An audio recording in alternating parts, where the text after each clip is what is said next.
Hi guys. तो आज हम ये प्रॉब्लम देखेंगे। फूड प्रोसेस का ये प्रॉब्लम है। प्रॉब्लम का नाम है ए बी बैलेंस।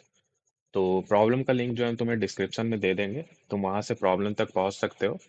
तो आओ चलते हैं वन नोट पर और समझते हैं इस प्रॉब्लम को।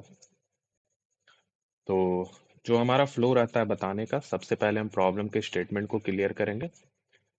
तो इस क्वेश्चन में हमें क्या है कि इस क्वेश्चन में हमें एक स्ट्रिंग एस दिया हुआ है, ठीक है। और ये स्ट्रिंग में केवल दो ही तरह का कैरेक्टर रहेगा, या तो ए या बी, ठीक है। और इसमें दो टर्म्स डिफाइन किया हुआ है, ठीक है। पहला है A B of S. A B of S का मतलब क्या है ना, कि इस स्ट्रिंग एस में ए बी का कितना नंबर ऑफ अकरेंस है एज अ सब स्ट्रिंग, वो मेरा ए बी एस स्टोर कर रहा है, ठीक है। फॉर एग्जाम्पल, लेट सपोज करो मेरा एस स्ट्रिंग ये है, ठीक है। तो ए बी ऑफ एस क्या होगा कि ए बी कितनी जगह आया है एस में एज अ सब स्ट्रिंग, उनका काउंट। तो देखो, एक यहाँ आया है ए बी, एक यहाँ आया है, ठीक है। तो ए बी ऑफ एस का वैल्यू हो जाएगा 2। सिमिलरली इसी तरह एक बी ए ऑफ एस भी डिफाइन किया गया है। इसका मतलब क्या है कि इस स्ट्रिंग एस में बी ए कितनी जगह आ रहा है एज अ सब स्ट्रिंग, उसका काउंट। तो देखो, एक यहाँ बी ए आ रहा है और तो कहीं नहीं आ रहा है बी ए, तो यानी कि इसका काउंट हो गया 1। तो ये दो टर्म्स हमारा डिफाइन किया हुआ है, और हमें क्या बताना है ना, हमें बताना है कि ए बी ऑफ एस और बी ए ऑफ एस को अगर हमें बराबर करना है तो मेरा मिनिमम स्टेप कितना लगेगा, ठीक है। मिनिमम स्टेप कितना लगेगा। तो तुम बोलोगे कि भाई अब ये तो बता दो कि ये स्टेप में क्या करना है। तो स्टेप में हम ये कर सकते हैं कि इस स्ट्रिंग का, ठीक है, इस स्ट्रिंग एस का जो हमें गिवन है, कोई भी ith कैरेक्टर को हम ये ए या बी में चेंज कर सकते हैं। ये मेरा स्टेप्स है। तो हमें बताना है कि मिनिमम कितना स्टेप्स में जो है हम ये चीज अचीव कर सकते हैं कि उस स्ट्रिंग में ए बी एज अ सब स्ट्रिंग जो आएगा उसका अकरेंस, और बी ए एज अ सब स्ट्रिंग जो एस में आएगा उसका अकरेंस दोनों बराबर हो जाए, ठीक है। तो ये अचीव करने के लिए मेरा मिनिमम स्टेप कितना लगेगा। लेकिन एक चीज नोट करना कि हमें मिनिमम स्टेप नहीं देना है, हमें जो वो स्ट्रिंग एस मॉडिफाइड करके बनेगा ना, जिसमें कि ए बी एस और बी एस दोनों बराबर रहे, वो हमें आउटपुट करना है। लेकिन हमें ये चीज इंश्योर करना है कि ये जो स्ट्रिंग हम एज एन आउटपुट देंगे, इसमें हम मिनिमम स्टेप्स यूज किए हों, यानी कि कम से कम हम कैरेक्टर को चेंज कर रहे हों। जो मेरा ऑपरेशन है ये वाला, कि हम एस के किसी भी ith कैरेक्टर को ए या बी में कन्वर्ट कर सकते हैं। तो ये है गाइस हमारा प्रॉब्लम। तो एक बार अब कुछ एग्जांपल से इन चीजों को क्लियर कर लेते हैं। तो लेट सपोज करो अगर मेरा स्ट्रिंग ये है, ठीक है। तो इसमें जरा चेक करो कि ए बी का अकरेंस क्या है, यानी कि ए बी ऑफ एस क्या है। अगर ये मेरा एस स्ट्रिंग है तो ए बी ऑफ एस क्या है। तो हम चेक करेंगे ए बी कहाँ कहाँ एज अ सब स्ट्रिंग आया है, तो एक ही जगह आया है, तो ए बी ऑफ एस तो 1 है। अब जरा बी ए ऑफ एस निकालो, तो बी ए ऑफ एस निकालोगे तो ये मिलेगा, यानी कि एक ही काउंट। तो देखो, ए बी ऑफ एस और बी ए ऑफ एस दोनों ही बराबर है। तो दोनों बराबर है तो हमें कोई भी स्टेप नहीं करना है, तो हम आउटपुट में इसी स्ट्रिंग को एज इट इज प्रिंट कर देंगे, यानी कि मेरा इसका आउटपुट यही हो जाएगा सेम, ठीक है। समझ गए तुम। अब देखो second example. Second example let suppose करो ये है, ठीक है। ये मेरा सेकंड एग्जांपल, ये स्ट्रिंग दिया है। अब इसमें जरा काउंट करना ए बी ऑफ एस। तो ए बी कहाँ कहाँ आ रहा है, एक यहाँ आ रहा है, एक यहाँ आ रहा है, यानी कि ए बी ऑफ एस तो 2 हो गया। अब जरा B A of S count करो, बी ए ऑफ एस कितना आ रहा है। तो बी ए ऑफ एस देखेंगे तो एक बी ए यहाँ आ रहा है और कहीं नहीं आ रहा है बी ए, तो यानी काउंट 1 हुआ। तो तुम देख रहे हो कि ए बी ऑफ एस और बी ए ऑफ एस दोनों बराबर नहीं है, तो हमें बराबर करना है। तो हम क्या करेंगे मिनिमम स्टेप में कि हम इस बी को चेंज कर देंगे ए से। अगर हम इस बी को ए से चेंज कर देते हैं, ठीक है, तो मेरा क्या स्ट्रिंग बन जाता है, मेरा स्ट्रिंग बन जा रहा है ये। अब इसमें जरा ए बी और बी ए का काउंट करना, तो ए बी का काउंट अगर करोगे तो एक यहाँ आ रहा है और कहीं नहीं आ रहा है, एक हो गया। बी ए का काउंट करो, बी ए कितने जगह आ रहा है एज अ सब स्ट्रिंग, तो एक यहाँ आ रहा है और कहीं नहीं आ रहा है। तो देखो, अब ये चीज अचीव हो गया, यानी कि हमने जस्ट लास्ट कैरेक्टर को ए से चेंज कर दिया, तो मेरा काम हो गया। और इस केस में मेरा मिनिमम स्टेप भी लगा है। तो अब मेरा आउटपुट क्या आएगा, आउटपुट मेरा ये जो अपडेटेड स्ट्रिंग है वो आएगा, यानी कि ये वाला। इसमें मेरा बी ए ऑफ एस, ये वाला ए बी ऑफ एस और बी ऑफ एस दोनों बराबर है, तो हमें आउटपुट ये देना है, ठीक है। तो अब मुझे उम्मीद है कि तुम्हें प्रॉब्लम का स्टेटमेंट तो अच्छी तरीके से क्लियर हो गया होगा। तो जब एक बार प्रॉब्लम का स्टेटमेंट क्लियर हो गया तो अब मूव करते हैं इसके लॉजिक वाले पार्ट पे। तो गाइज ये काफी अच्छा क्वेश्चन है, ठीक है। और इसमें मैं जो भी तुम्हें बताऊंगा एट द एंड तुम्हें वो सारी चीजें समझ में आ जाएंगी कि हम कैसे सॉल्यूशन तक पहुंच रहे हैं, ठीक है। तो देखो मैं यहाँ पे तुम्हें सोचने का तरीका बताऊंगा इस प्रॉब्लम को। हमें क्या करना है, हमें करना है ए बी ऑफ एस और बी ए ऑफ एस को बराबर, ठीक है। तो देखो मैंने कैसे सोचा इस क्वेश्चन को। ए बी ऑफ एस का मतलब क्या है कि ए बी का अकरेंस उस स्ट्रिंग में एज अ सब स्ट्रिंग, और इसका मतलब है बी ए का अकरेंस उस स्ट्रिंग में एज अ सब स्ट्रिंग। तो अगर ये दोनों को बराबर करना है तो ये किसी भी वैल्यू के बराबर लेट सपोज करो है, तो मिनिमम के का वैल्यू क्या होगा, तो के का वैल्यू मिनिमम होगा 0। यानी कि ए बी का काउंट और बी ए का काउंट दोनों क्या हो जाए, 0 हो जाए। मतलब कि उस स्ट्रिंग एस में ना ही ए बी मिले ना ही बी ए मिले। तो इस क्वेश्चन को सोचने के लिए हम यहीं से स्टार्ट किए। हम सोचे कि सबसे छोटा पार्ट क्या होगा क्वेश्चन का, कि ए बी और बी ए का काउंट ही ना हो।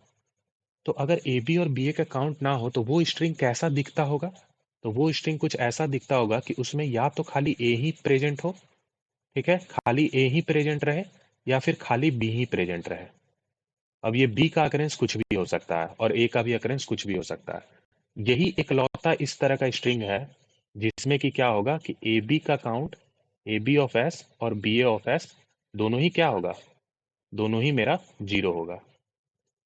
बी ए ऑफ एस दोनों ही 0 होगा, क्योंकि देखो इसमें ना तुम्हें ए बी मिलेगा ना बी ए मिलेगा। सिमिलरली इसमें भी नहीं मिलेगा।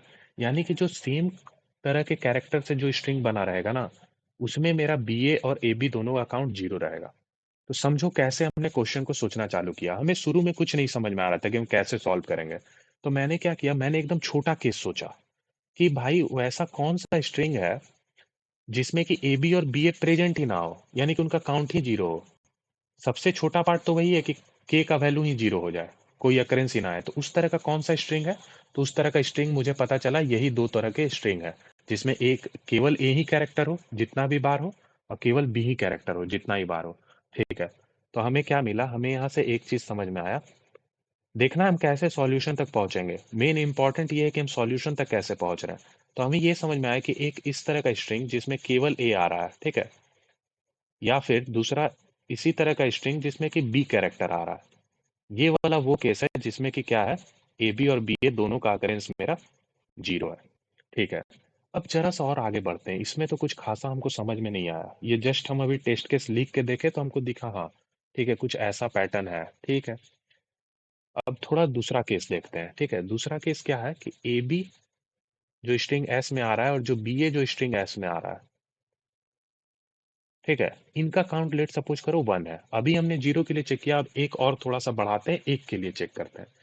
तो ऐसा स्ट्रिंग कौन सा बनेगा, तो देखो दो ही तरह का इसमें भी केस है, ए बी ए, ठीक है, या फिर बी ए बी, इस तरह का स्ट्रिंग, समझ रहे हो। अब इसमें भी देखो, इसको थोड़ा सा और अगर जनरलाइज करने की कोशिश करें, तो ए मेरा यहाँ प्रेजेंट रहे और ए मेरा यहाँ प्रेजेंट रहे, इसके बाद यहाँ कितना भी टाइम्स बी आ जाए, समझ रहे हो। देखो इसमें क्या होगा, ए बी और बी ए का काउंट 1 ही होगा। कैसे, शुरुआत में ए बी मिलेगा और लास्ट में एक बी ए मिलेगा, और बीच में तो सब सारा सेम ही कैरेक्टर है ना। तो ए बी और बी ए दोनों का काउंट यहाँ 1 मिला, ठीक है। और ये वो वाला केस है जिसमें बी से स्टार्ट कर रहे हैं और बी से खत्म कर रहे हैं। तो यहाँ भी चेक करो, बी ए एक मिला, ए बी एक मिला। तो इसको भी अगर जरा सा और हम जनरलाइज करके लिखे तो क्या लिख सकते हैं, बी मेरा शुरू में आएगा और फिर बीच में कितना भी टाइम से आ जाए कोई फर्क पड़ेगा नहीं, क्योंकि इस केस में भी ए बी का काउंट 1 रहेगा और बी ए का भी काउंट 1 रहेगा। तो देखो यही इसी तरह का स्ट्रिंग मिलेगा जिसमें कि मेरा ए बी और बी ए का काउंट 1 होगा, ठीक है। तो जरा इसको भी जनरलाइज करके लिखते हैं।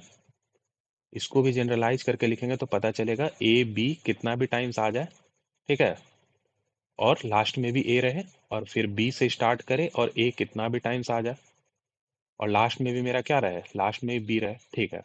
तो ये वो अकरेंस है जिसमें कि और बी ए बी और बी ए दोनों का काउंट क्या रहेगा, 1 रहेगा, ठीक है। ये चीज हमें यहाँ दिखा, ठीक है।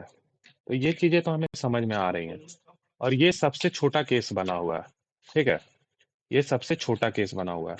तो मैं तुमसे एक चीज पूछता हूँ कि अगर हम इस स्ट्रिंग का कॉन्कैटेनेशन बनाए, ठीक है, कि मान लो ए बी ए आया फिर ए बी ए बना, इस तरह का A B A A B ए, तो अगर ये स्ट्रिंग मेरा क्या है, ये स्ट्रिंग में मेरा अगर अकरेंस बराबर है तो इनके कॉन्कैटिनेशन से भी जो स्ट्रिंग बनेगा उसमें भी अकरेंस बराबर रहेगा। समझ रहे हो? ये क्योंकि ये सबसे बेस केस है। ये बेस केस है जो हमने अभी डिराइव किया। हमने किसके लिए डिराइव किया? जब ए बी और बी ए का काउंट 0 हो और जब ए बी और बी ए का काउंट 1 हो, उसके लिए हमने ये डिराइव किया। ठीक है? और ये चीज श्योर है कि ये तो कंफर्म है कि इसमें मेरा ए बी और बी ए का काउंट बराबर है। और अगर इन्हीं स्ट्रिंग का अगर हम कॉन्कैटिनेशन करेंगे तो उसमें भी बराबर रहेगा, है ना? तो ठीक है, यहाँ तक तो हमको चीजें समझ में आया। जब हम एग्जाम्पल वगैरह लिखे तो हम छोटे छोटे टेस्ट केस को लिख के ये सब चीजें तो समझ लिए। अब जरा अगर इन स्ट्रिंग्स को देखें तो हमें यहाँ एक चीज समझ में आएगा कि फर्स्ट कैरेक्टर और लास्ट कैरेक्टर इसमें भी बराबर है, इसमें भी बराबर है। ठीक है? और जो ये ऊपर हमने डिराइव किया इसमें भी फर्स्ट और लास्ट बराबर है, फर्स्ट और लास्ट बराबर है। ठीक है? ये कुछ हमको एक चीज दिखा। अब बाकी बीच में इसमें दिख रहा है सब में सेम कैरेक्टर है, इसमें भी सेम कैरेक्टर है, और बीच में इसमें भी सेम कैरेक्टर सेम कैरेक्टर। ठीक है? कुछ ऐसा तो पता चल रहा है। तो अब जरा दो केसेस को समझते हैं। ठीक है? अब हम लगभग लगभग सॉल्यूशन की तरफ पहुंच रहे होंगे। हम एक रैंडम कोई स्ट्रिंग बना करके लिख देते हैं जो मेरे को समझ में आ रहा है। ये स्ट्रिंग हम लिख दिया। अब जरा इसमें काउंट करो ए बी और बी ए का। ठीक है? तो ए बी का काउंट देखो कितना आ रहा है। एक, एक, दो हो गया, यहाँ एक, तीन, और यहाँ एक, चार, यानी कि चार ए बी का काउंट है। बी ए का काउंट लिखो। अब बी ए का काउंट हम ऊपर लिख रहे हैं, एक, दो, तीन, चार, ये भी चार। तो मतलब ये तो सेटिस्फाई कर गया। अब अगर इसका काउंट अगर बराबर आ रहा है ए बी और बी ए का, चार चार आ रहा है, तो हमने अभी जो अपना बेस केस पढ़ा उसमें क्या पढ़ा कि ए बी का काउंट जीरो वाला हमने देखा और ए बी का काउंट वन वाला देखा। कहने का मतलब ए बी जिसमें जीरो है और बी ए भी जिसमें जीरो है वो वाला केस हम देखें, और ए बी जिसमें वन है और बी ए भी जिसमें वन है वो वाला केस देखें। तो तुम इस स्ट्रिंग को अगर तुम ध्यान से चेक करोगे ना तो तुम जो अभी वन के लिए जो डिराइव किए थे उसके फॉर्म में इसको लिख पा रहे होगे। कैसे? देखो ये वाला ए बी ए बन गया। अब फिर अगेन यहाँ से ए से चले यहाँ तक आ गए। ठीक है? फिर अगेन हम यहाँ से चलेंगे। ठीक है? अगेन हम यहाँ से अगर चलते हैं तो यहाँ आ गए। ठीक है? ए, फिर यहाँ से चलेंगे यहाँ आ जाएंगे, फिर यहाँ से चलेंगे यहाँ आ जाएंगे। अब जरा तुम चेक करो इस पार्ट को। ये ए बी ए, ये कौन वाला पार्ट है? ये यही वाला चीज है क्या? ये वाला चीज जो हमने अभी जनरलाइज किया था। हमने यहाँ क्या बोला था कि शुरू में ए रहेगा, लास्ट में ए रहेगा, बीच में कितना भी टाइम्स बी आ सकता है, जीरो वन कुछ भी आ सकता है, जीरो टाइम्स वन टाइम्स कुछ भी। फिर दूसरा केस स्टार्टिंग भी, लास्ट भी, और बीच में कितना भी टाइम्स ए आ सकता है, जिसमें कि ए बी और बी ए वन था। तो देखो ये वही वाला केस बना है, पहला वाला। अब यहाँ से A B B triple B A, ये अगेन यही वाला फॉर्म में आ जाएगा जिसमें कि वन वाला काउंट है, ये जो हमने अभी निकाला। ए ए ए कौन सा केस हो गया? ए को तुम यहाँ भी देख सकते हो, ये वाला केस है, जीरो वाला। अगेन चेक करो यहाँ से, ए बी ए अगेन इस वाले केस में लाई कर रहा है, और अगेन ए बी ए इस वाले केस में लाई कर रहा है। तो तुम देख रहे हो जैसा कि हमने कहा कि ए बी और बी ए का काउंट जब जीरो था और ए बी और बी ए काउंट जब वन था, उन स्ट्रिंग्स को हमने जनरलाइज करके निकाल लिया कि वो किस तरह की स्ट्रिंग है। तो फिर हमने कहा कि अगर उन स्ट्रिंग के कॉन्केटेनेशन से कोई भी स्ट्रिंग बनता है तो वो श्योर है कि मेरा क्या होगा, उसमें ए बी और बी ए का काउंट बराबर रहेगा। तो तुम चेक करो ये स्ट्रिंग उसी उन्हीं के कॉन्केटेनेशन से बना हुआ है। देख रहे हो? हर एक एक पार्ट को तुम चेक करो, जहां पे हम खत्म कर रहे हैं वहीं से हम स्टार्ट कर रहे हैं और हमें हर वो पैटर्न मिलते चला जा रहा है। और इसमें यही हो रहा है कि ए बी और बी ए अकाउंट बराबर ही आ रहा है। समझ रहे हो क्या मैं बोलना चाह रहा हूँ? और मैंने क्यों तुम्हें वो जीरो अकरेंस और वन अकरेंस वाला लिख के दिखाया, ताकि तुम्हें ये चीजें क्लियर हो, क्योंकि वो बेस केस है, वो सबसे छोटा केस है। जब हम ए बी का काउंट बी ए का काउंट चार चार निकाल रहे हैं तो ये तो श्योर है कि ए बी और बी ए एक बार तो आया ही होगा। तो वो कंफर्म है कि जो हमने ऊपर केसेस डिफाइन किया है ना, जीरो और वन के अकरेंस वाला, वही चीज कहीं ना कहीं कॉन्केटेनेशन हो रहा होगा। अब एक और एग्जांपल लो, थोड़ा सा और क्लियरिटी इसमें बढ़ाते हैं कि कैसे हम सॉल्यूशन तक पहुंच रहे हैं। ठीक है? इस बार एग्जांपल बी से स्टार्ट करते हैं। बी ए जो मेरे मन में आ रहा है हम रैंडम यहाँ लिख रहे हैं। ठीक है? ये कोई टेस्ट केसेस मैंने पहले से नहीं बनाया है, ये जस्ट मैंने ये लिख दिया। अब पहले हम अपने लॉजिक से चलते हैं। ठीक है? पहले अकरेंस नहीं निकालते हम ए बी और बी ए का, पहले हम देखते हैं कि क्या जो हमारा ऊपर पैटर्न बना हुआ है, कौन कौन पैटर्न है। तो एक तो ये है कि ए से स्टार्ट हुआ, ए से खत्म हो और बीच में कितना भी टाइम से आ जाए। दूसरा बी से स्टार्ट हो, बी से खत्म हो और बीच में कितना भी टाइम बी आ जाए। ये कौन सा है जिसमें कि A B equal to B A दोनों का अकरेंस क्या है, 0 है। ये वो वाला केस है। और एक केस था मेरा कि ए से स्टार्ट करें, बीच में कितना भी टाइम्स बी आ जाए और ए से खत्म करें। बी से स्टार्ट करें, बीच में कितना भी टाइम से आ जाए और बी से खत्म करें। ये कौन सा केस है, ए बी और बी ए जिसमें 1 हो। यही दोनों केसेस केवल पॉसिबल है, ए बी और बी ए जिसमें 1 हो और ए बी और बी ए जिसमें 0 हो। ठीक है, ये सबसे छोटा केसेस मुझे पता था, ये मैंने एग्जाम्पल लिख करके ये चीज तो आसानी से देख लिया। अब जरा इस स्ट्रिंग को चेक करो, क्या इस स्ट्रिंग को हम इनके कॉम्बिनेशन से बना पा रहे हैं। अगर हम इनके कॉम्बिनेशन से इसको बना पा रहे हैं तो हमें पता है कि ये स्ट्रिंग में ऑलरेडी ए बी और बी ए का काउंट बराबर है। तो अगर हम इस स्ट्रिंग को इनकी मदद से अगर बना पा रहे हैं इनके कॉन्केटेनेशन से, तो ये श्योर है कि इसमें भी ए बी और बी ए बराबर होगा। ये मैं तुम्हें बेसिकली कहना चाह रहा हूँ, और ये नॉर्मल चीज है जो दिमाग में आ गया। ठीक है, यहाँ तक में ठीक है। तो अब जरा एक बार चेक कर लेते हैं हम। तो देखो ये pattern B A B, B A B कौन सा है, किस वाले कैटेगरी में लाई करेगा, इस वाले कैटेगरी में, तो ये एक बन गया। अगेन यहां से चले बी ए बी, अगेन ये इसी वाले कैटेगरी में लाई किया, बन गया। अब जहां पे खत्म किया वहीं से चले ट्रिपल बी मिला, ये किस कैटेगरी में आया, ये वाला कैटेगरी में। ठीक है, अगेन हम यहां से चलेंगे और लास्ट तक चल गए, ये किस कैटेगरी में आया, तो अगेन ये लास्ट वाला कैटेगरी में। तो तुम देख रहे हो, ये जहां हम चले खत्म किए, फिर स्टार्ट किए, खत्म किए, स्टार्ट किए, ये पूरा का पूरा स्ट्रिंग जो है ना, ये पूरा का पूरा स्ट्रिंग जो है इनकी मदद से बना हुआ है, ये जो हमने 4 केसेस लिखा। ठीक है, तो अगर ये मेरा, इसमें अगर मेरा ए बी और बी ए अकाउंट बराबर है तो ये डेफिनेटली है कि इसमें भी ए बी और बी ए का अकाउंट बराबर रहेगा। ठीक है, A B of S equal होगा बी ए ऑफ एस के, ये श्योर है। ठीक है, अब तुम एक बार चाहते हो सेटिस्फैक्शन के लिए तो तुम यहाँ लिख लो ए बी कितनी बार आ रहा है, तो चेक करो, एक बार यहाँ, दो, तीन, 3 बार आ रहा है ए बी। बी ए का काउंट देखो कितनी बार आ रहा है, एक बार यहाँ, दो, और एक यहाँ, 3। तो देखो दोनों बराबर हो गया। तो ये चीजें तो हमें समझ में आ रही है कि जहां से हम स्टार्ट कर रहे हैं, हमें बस खाली ये देखना है कि इनके फॉर्म में अगर लिखा जा रहा है तो मतलब भाई वो स्ट्रिंग में ए बी और बी अकाउंट बराबर है। ठीक है, ठीक है। तो अब एक एग्जांपल लेते हैं ना जिसमें कि ए बी और बी अकाउंट नहीं हुआ होगा बराबर, कोई भी रैंडम सा एग्जांपल हम ले ले रहे हैं। ये वाला केस देखो, इसमें जरा बनाने का कोशिश करते हैं वो 4 फॉर्म में। तो देखो एक तो ये मिल जाएगा बी डबल ए बी, किस कैटेगरी में लाई करेगा, तो एक बार और हम यहाँ कैटेगरी लिख देते हैं। कितने भी टाइम्स ए आ जाएगा, इसमें बी से स्टार्ट होगा, कितने भी टाइम्स बी आ जाएगा, फिर ए से स्टार्ट होगा, कितने भी टाइम्स बी आ जाएगा, ए से खत्म होगा, बी से स्टार्ट होगा, कितने भी टाइम्स ए आ जाएगा और बी से खत्म होगा। तो देखो B triple double A B इस वाले कैटेगरी में लाई करेगा, बी से स्टार्ट बी से खत्म और 2 बार ए आ गया। अब अगेन यहाँ से चलेंगे तो बी ए बी यहाँ पे रुक जाएगा। ठीक है, ये कौन सा कैटेगरी आएगा, अगेन यही वाला कैटेगरी लास्ट वाला। अब अगेन अगर यहाँ बी ए बी चलेंगे तो ये मिल जाएगा। ठीक है, ये मिल जाएगा यहाँ तक, तो ये भी इसी कैटेगरी में लाई करेगा बी ए बी। लेकिन अब यहां से चलेंगे तो बी डबल ए मिलेगा, जहां से हम खत्म कर रहे हैं वहीं से हम चलेंगे तो, लेकिन इस बार बी डबल ए मिल रहा है। तो तुम चेक करो, ये जो लास्ट वाला पार्ट है ना, ये केवल नहीं बन पा रहा है सही। और इसको बनाने के लिए हमें कुछ नहीं करना, ये लास्ट वाले ए को अगर हम बी में कन्वर्ट कर दे तो मेरा काम हो जाएगा। तो तुम एक चीज यहां पे समझो कि अगर मेरा फर्स्ट कैरेक्टर ए है और लास्ट कैरेक्टर अगर मेरा ए है, तो बीच में कुछ भी आ जाए, कुछ भी आ जाए, मेरा आंसर ऑलवेज यही वाला स्ट्रिंग एज एन आउटपुट हमें करना है, क्योंकि इसमें श्योर है कि ए बी और बी ए का काउंट बराबर रहेगा।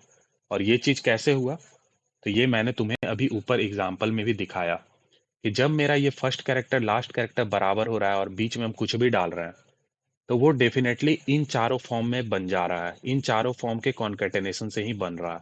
तो मेरा आंसर ऑलवेज यस होगा, क्योंकि वही स्ट्रिंग होगा, कोई ऑपरेशन का जरूरत नहीं है। क्योंकि इसमें अगर ए बी और बी अकाउंट बराबर है तो डेफिनेटली इसमें भी बराबर होगा। लेकिन इस वाले केस में हम क्या देखें कि यहाँ तो बना, यहाँ भी मेरा बना, यहाँ भी बना, लेकिन लास्ट वाला नहीं बन पाया। तो लास्ट वाला नहीं बन पाया तो बस हमें केवल लास्ट कैरेक्टर को चेंज करना है, और चेंज करते ही मेरा ये अगेन कन्वर्ट हो जाएगा उसी वाले ऊपर जो हमने 4 केसेस लिखा उसी के कॉन्केटेनेशन में। तो वो भी फिर कन्वर्ट हो जाएगा, ए बी और बी ए के काउंट इसमें भी बराबर हो जाएगा। समझ रहे हो।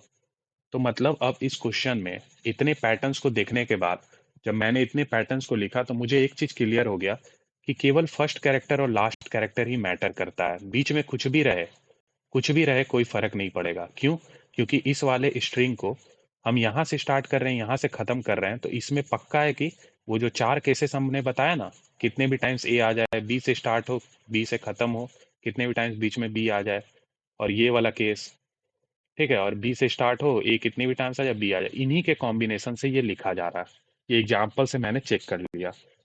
और अगर ऐसा नहीं है, मान लो पहले स्टार्ट हो रहा है बी से और खत्म हो रहा है ए से, तो इस केस में डेफिनेटली है कि हम अगर लास्ट वाले कैरेक्टर को अगर बी में बदल दें, जो स्टार्ट है वही लास्ट भी हो जाए, तो मेरा आउटपुट ये अपडेटेड स्ट्रिंग हमें देना है। एक ही स्टेप्स लगेगा और एक ही स्टेप में हम इसे ए बी का काउंट और बी ए का काउंट इक्वल बना पा रहे होंगे। समझ रहे हो? तो इस तरह से जो हम सॉल्यूशन तक पहुंचे इस क्वेश्चन में। सबसे पहले जो हम इन केसेस को समझें और देखें कि वो स्ट्रिंग जिसमें वो चारों पार्ट का कॉम्बिनेशन आ रहा है वो हमेशा ही मेरा फुलफिल कर रहा है। तो तुम खुद देखो कि अगर इन चारों पार्ट का कॉम्बिनेशन बन रहा है तो अगर बी से स्टार्ट होता है तो बी से भाई खत्म भी होना चाहिए। तो अगर मेरा स्ट्रिंग का स्टार्टिंग में बी है तो वो जो भी पार्ट रहेगा वो कहीं ना कहीं बी पे ही खत्म होगा। देखो मैं क्या बोल रहा हूँ, तुम्हें इंट्यूशन भी समझ में आएगा। ले लो कोई भी सिंपल सा एग्जांपल, ठीक है, रैंडम हमने ये ले लिया। तो अगर मैंने क्या बोला कि वो 4 केसेस देखना, ठीक है, अभी तक मैंने बहुत बार 4 केसेस बता दिया तो तुम समझ गए होगे। तो देखो ये एक बना पैटर्न, फिर ये एक बन गया और फिर एक ये बन गया। तो वो जो मेरा 4 केसेस था, अगर हम ए से स्टार्ट कर रहे थे तो हम ए से खत्म कर रहे थे, ठीक है, और बीच में कितना भी टाइम्स ए आ सकता है और कितना भी टाइम्स बी भी आ सकता है, यही 2 केस था। और बी से जब हम स्टार्ट कर रहे थे तो बी से ही खत्म कर रहे थे और बीच में मेरा कितना भी टाइम्स ए आ सकता है और कितना भी टाइम्स बी आ सकता है। तो तुम खुद देखो, अगर हम ए से स्टार्ट कर रहे हैं, ए से स्टार्ट करेंगे तो ये वाला कैटेगरी में हम आएंगे क्योंकि इसी में हम ए से स्टार्ट कर रहे हैं। तो चेक करो ये वाला जो कैटेगरी है इसमें जब मेरा ए बी और बी ए का काउंट 1 होता है, ठीक है, या फिर मेरा जब ए बी और बी ए का काउंट 0 होता है, दोनों ही केस में अगर हम ए से स्टार्ट करते हैं तो यही से खत्म होते हैं। तो अगर हम ए से स्टार्ट कर रहे हैं और इसी स्ट्रिंग का कॉन्कैटेनेशन बनना है तो ये तो श्योर है ना कि लास्ट में भी ए होना चाहिए। अगर वैसा है तो हम हमेशा फुलफिल कर पाएंगे।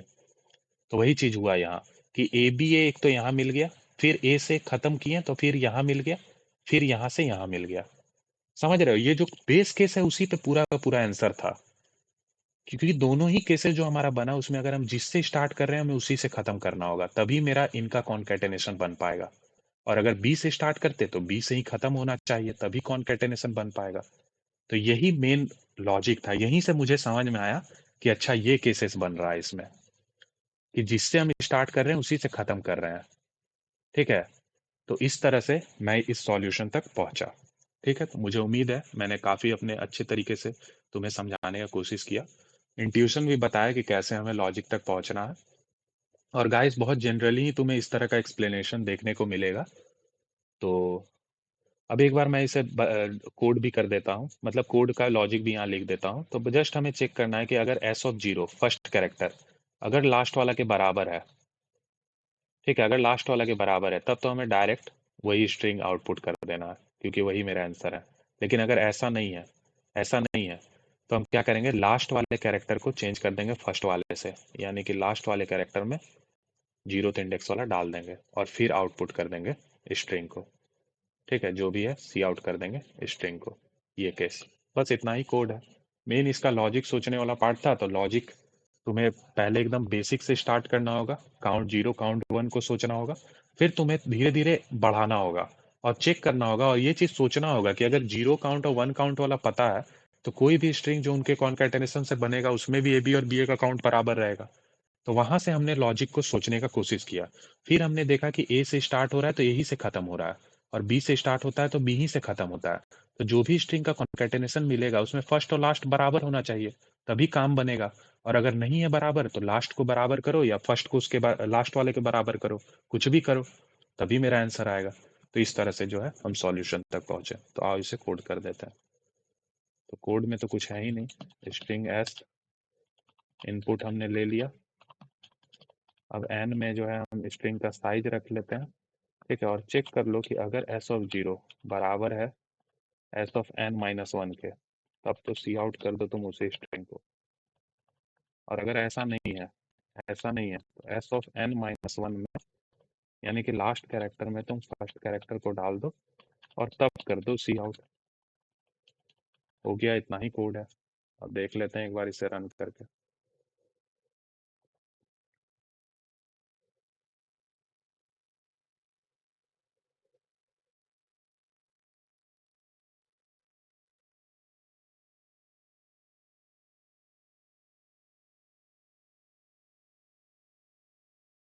टाइम लग रहा है रन करने में, और ये रन हो गया है।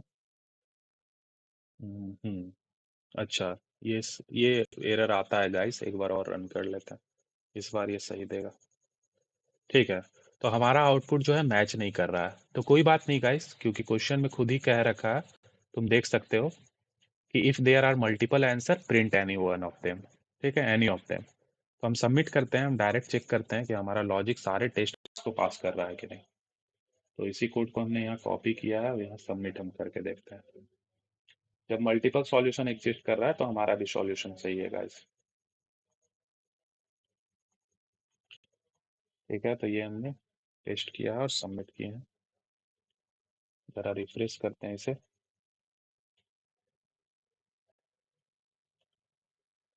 It is taking time.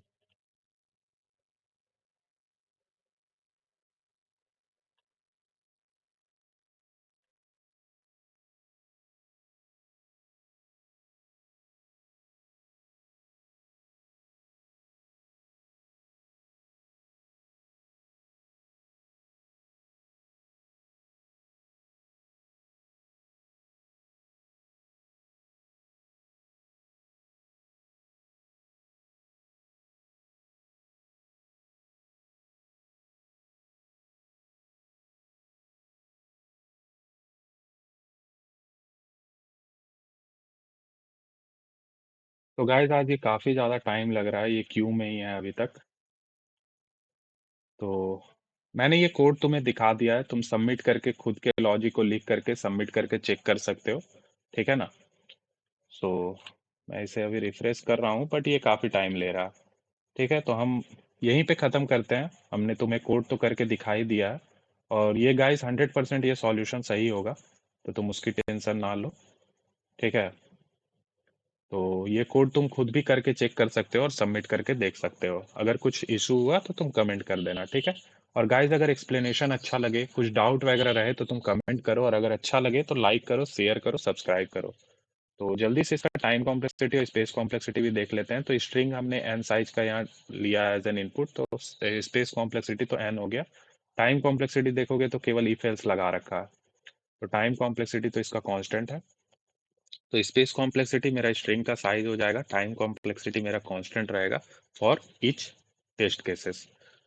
तो सो थैंक यू गाइस।